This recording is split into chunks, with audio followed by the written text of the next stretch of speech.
கிறிஸ்துவுக்குள் பிரியமானவர்களே, இன்று நாம் எதிர்காலத்தை பற்றி பெருமை கொள்ளாதே என்ற தலைப்பின் கீழ் நீதிமொழிகள் 27வது அதிகாரம் 1வது வசனத்தை அடிப்படையாக வைத்து தியானிக்க இருக்கிறோம். நாளைய தினத்தை குறித்து பெருமை பாராட்டாதே, ஒரு நாள் பிறப்பிப்பதை அறியாயே. இந்த வேத வசனம் எதை நமக்கு உணர்த்துகிறது என்று நாம் வேதத்தில் தியானிப்போமானால், யாக்கோபு 4வது அதிகாரம் 13வது வசனம் முதல் 16வது வசனம் வரை வாசிக்கும்போது நம்மளால் கண்டுகொள்ள முடியும். மேலும் நாங்கள் இன்றைக்கு அல்லது நாளைக்கு இன்ன பட்டணத்திற்கு போய் அங்கே 1 வருஷம் தங்கி வியாபாரம் செய்து சம்பாத்தியம் பண்ணுவோம் என்கிறவர்களே கேளுங்கள். நாளைக்கு நடப்பது உங்களுக்கு தெரியாதே. உங்கள் ஜீவன் எப்படிப்பட்டது?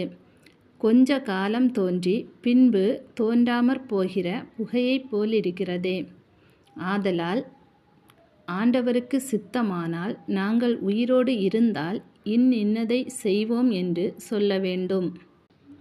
இப்பொழுது உங்கள் வீம்புகளில் மேன்மை பாராட்டுகிறீர்கள்.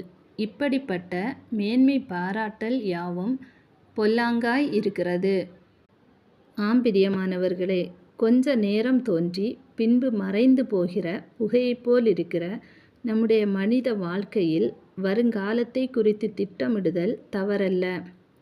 அதை குறித்து பெருமை பாராட்டுவது தவறு என்று நீதிமொழிகள் 27வது அதிகாரம் 1வது வசனம் நமக்கு உணர்த்துகிறது. இந்த வார்த்தைகளாலே தேவன் இன்று உங்களோடு பேசுவாராக, உங்களை ஆசீர்வதித்து வழி நடத்துவாராக. ஆமேன்.